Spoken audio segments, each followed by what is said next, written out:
قرآن کریم اور شیعہ عقیدہ۔ اعوذ باللہ من الشیطان الرجیم، بسم اللہ الرحمن الرحیم، الحمدللہ رب العالمین، وصلی اللہ علی سیدنا و نبینا محمد و آل الطاہرین، اللہم صلی علی محمد و آل محمد وعجل فرجہم۔ میلاد باسعادت امام حسن مجتبیٰ علیہ السلام کی مناسبت سے آپ تمام حضرات کی خدمت میں ہدیہ تبریک پیش کرتے ہیں، اور اسی مناسبت سے امام کی ایک حدیث بطور ہدیہ آپ کی خدمت میں پیش کرنا چاہیں گے۔ امام فرماتے ہیں کہ اللہ تعالیٰ نے ماہ مبارک رمضان کو مقابلے اور مسابقے کا ایک میدان بنایا ہے۔ کچھ لوگ سبقت لے جا کر کے کامیاب ہوتے ہیں، اور کچھ لوگ کوتاہی کی وجہ سے پیچھے رہ جاتے ہیں اور ناکام ہو جاتے ہیں۔ ہماری دعا بھی ہے کہ خداوند متعال ہمارا شمار ان لوگوں میں سے قرار دے کہ جو سبقت لے جاتے ہیں عبادت میں، کار خیر میں، تلاوت قرآن میں، اور کامیابی کی طرف بڑھتے ہیں۔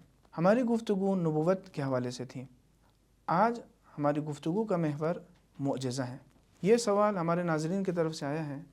ایک اہم سوال ہے کہ معجزہ کسے کہتے ہیں، اور کیا آج کل جو یہ سننے میں آتا ہے کہ بہت سی جگہوں پر کچھ واقعات رونما ہوتے ہیں جن کو لوگ معجزہ کہتے ہیں، کیا حقیقی یہ معجزہ ہے یا نہیں؟ یہ بہت اہم سوال ہے، چونکہ نبوت کے حوالے سے گفتگو ہوئی اور نبوت کی ضرورت سمجھ میں آ گئی کہ نبوت کی ایک ضرورت ہے، یعنی اللہ کی جانب سے ضروری ہے کہ کچھ انبیاء آئیں لوگوں کی ہدایت کے لیے۔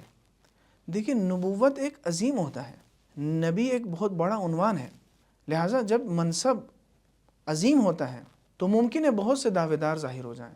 ہم کیسے سمجھیں کہ حقیقی نبی کون ہے اور جھوٹا دعوے دار کون ہے؟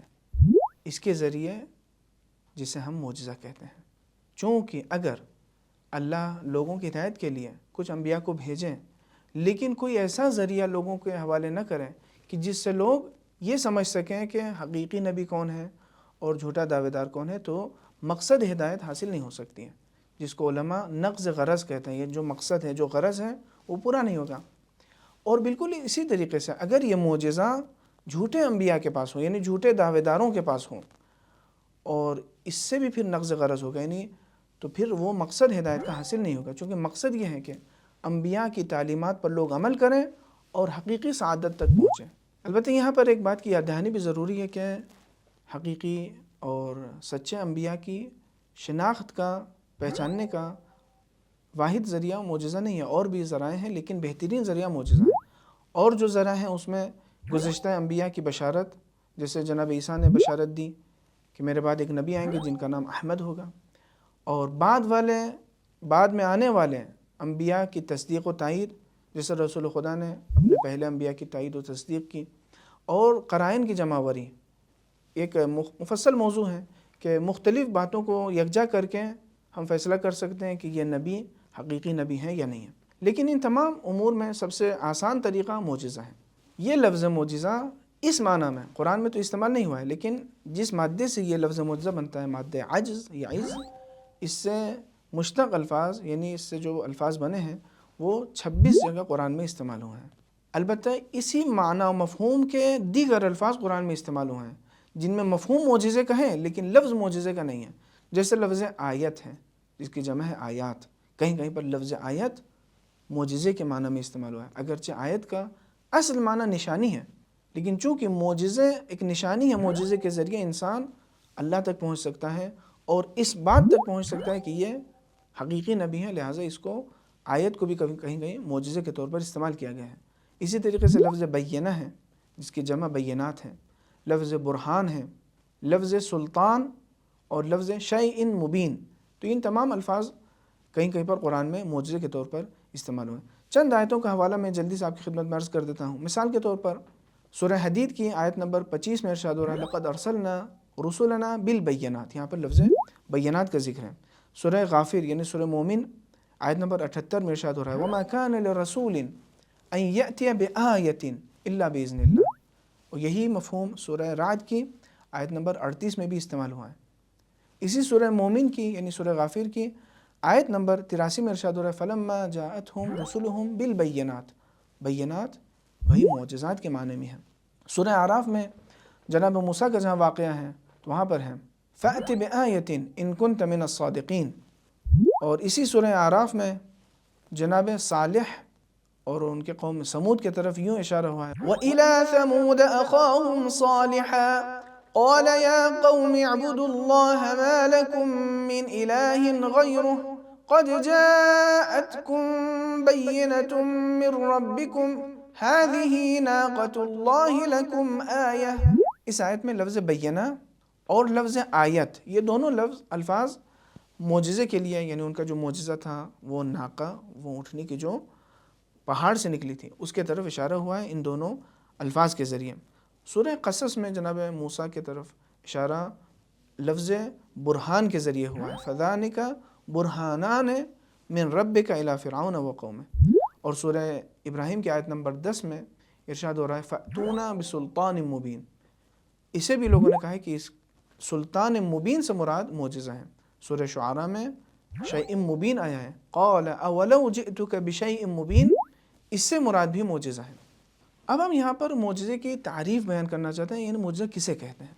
دیکھیے معجزہ مادہ عجز سے لیا گیا ہے۔ معجز یا معجزہ جس کا مصدر اعجاز ہے، یعنی عاجز کرنا، ناتواں بنانا، یعنی ایک ایسی چیز ہو کہ لوگ اس جیسی چیز پیش کرنے سے ناتوان رہ جائیں۔ البتہ اس میں کچھ شرائط ہیں۔ پہلی شرط یہ ہے کہ جس شخص سے معجزہ صادر ہوتا ہے وہ الہی منصب کا حامل ہونا چاہیے، یعنی اسے نبی ہونا چاہیے۔ انبیاء سے معجزے صادر ہوتے ہیں، غیر انبیاء سے معجزات صادر نہیں ہوتے، چونکہ نبوت ایک الہی منصب ہے، اور اپنے اس منصب کو سچا ثابت کرنے کے لیے وہ صاحب منصب یہ معجزہ پیش کرتا ہے، لہٰذا معجزات انبیاء سے صادر ہوتے ہیں۔ دوسری خصوصیت یہ ہے کہ معجزہ ایک غیر معمولی بات ہے، ایک ایسا عمل ہے کہ عام لوگ اس جیسے عمل سے عاجز ہوں، ناتواں ہوں۔ البتہ یہ بات یاد رہے کہ یہاں پر غیر معمولی کا مطلب غیر معقول بات نہیں ہے۔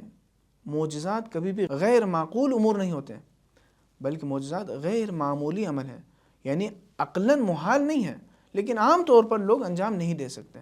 اور تیسری خصوصیت معجزے کی یہ ہے کہ تمام افراد اس جیسے عمل سے عاجز ہو جائیں۔ البتہ یہ عاجز ہونا ایسا ہونا چاہیے کہ اسباب و علل کے ذریعے نہ ہو، بلکہ بغیر اسباب و علل کے ذریعے ہوں۔ میں مثال کے ذریعے بات کو واضح کر دوں۔ مثال کے طور پر کچھ ایسے افراد ہیں کہ جنہوں نے چاند پہ قدم رکھا ہے، ظاہر ہے کہ یہ عام لوگوں کے لیے بآسانی میسر نہیں ہے۔ یا بہت سے ایسے افراد ہیں جو دنیا کے سب سے اونچے پہاڑوں تک پہنچتے ہیں اور وہاں پہ جھنڈا گاڑتے ہیں، تو یہ بھی بہت سے لوگوں کے لیے ناممکن ہے۔ یا مثال کے طور پر ایک بہت ماہر جو ڈاکٹر ہے، طبیب ہیں، ممکن ہے وہ ایک ایسا آپریشن کر سکے جو عام لوگ نہ کر سکیں، لیکن ان چیزوں کو معجزات نہیں کہتے، چونکہ ان تمام امور میں کچھ اسباب و علل ہیں، کچھ ذرائع ہیں۔ معجزہ ایک غیر معمولی عمل کا انجام پذیر ہونا بغیر مادی اسباب و علل یا ظاہری اسباب و علل کے ذریعے، اسے معجزہ کہتے ہیں۔ اور معجزہ ہمیشہ نبوت کے سچائی کی دلیل ہوتی ہے۔ معجزے کے لیے چیلنج بھی ضروری ہے، یعنی معجزہ پیش کرنے والا چیلنج کرتا ہے کہ جو بھی چاہے، اگر کسی کے اندر توانائی ہے، صلاحیت ہے، تو اس جیسا عمل انجام دے۔ اور معجزہ ہمیشہ چیلنج میں کامیاب ہوتا ہے، کبھی مغلوب واقع نہیں ہوتا۔ اور یہی فرق ہے معجزے میں اور سحر میں، یعنی جادو میں۔ یعنی جو جادو ہوتا ہے، جادو ممکن ہے کبھی مغلوب واقع ہو سکے، چونکہ یہاں پہ بھی ایک اہم سوال ہے کہ کیا فرق ہے معجزے میں اور سحر جادو میں۔ معجزہ کبھی مغلوب نہیں ہوتا ہے، کبھی معجزے کو کوئی شکست نہیں دے سکتا، لیکن جادو کے لیے ہے کہ اگر کسی نے ایک جادو کیا، اس سے بڑا جادوگر آ کے اس کے جادو کو باطل کر سکتا ہے۔ دیکھیے جادو سیکھنے کے ذریعے، یعنی تعلیم کے ذریعے انسان حاصل کر سکتا ہے۔ معجزہ سیکھنے اور سکھانے کی چیز نہیں ہے۔ معجزہ اللہ کی طرف سے ایک خاص عنایت ہے کہ جو بعض اپنے مخصوص بندوں یعنی بعض انبیاء کے لیے اللہ نے یہ عنایت ان کو عطا کی ہے۔ معجزات پیش کرنے والے مقدس افراد ہوتے ہیں، لیکن زیادہ تر جادوگر افراد خبیث اور شریر افراد ہوتے ہیں۔ معجزے سے کسی کو نقصان نہیں پہنچتا ہے، معجزے کا مقصد ہدایت ہے، لیکن جادو کے ذریعے بہت سے لوگوں کو نقصان بھی پہنچتا ہے۔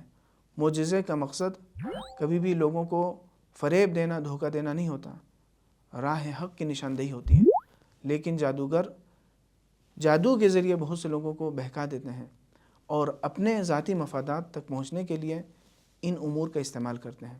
معجزہ کبھی بھی کسی زمان و مکان کی محدودیت میں مخصوص اور منحصر نہیں رہتا، لیکن جادوگر اپنے جادو کو پیش کرنے کے لیے کسی خاص زمان یا مکان کا محتاج ہوتا ہے۔ خلاصہ کلام یہ ہے کہ معجزہ اس غیر معمولی عمل کو کہتے ہیں کہ جو ایک ایسے شخص سے صادر ہوتا ہے جو ایک الہی منصب کا دعوے دار ہے اور چیلنج کے بعد بھی اس کی بات برقرار رہے، قائم رہے۔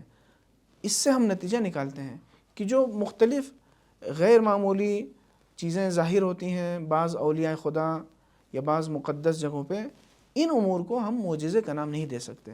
ممکن ہے عوام انہیں معجزہ کہیں، لیکن اگر ہم حقیقت میں دیکھنا چاہیں دینی اصطلاح کے مطابق تو انہیں معجزہ نہیں کہیں گے۔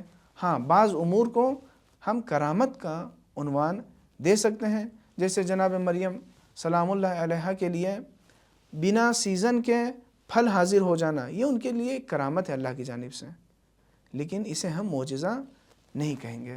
امید ہے کہ آج کی گفتگو بھی آپ کے لیے مفید واقع ہوئی ہو۔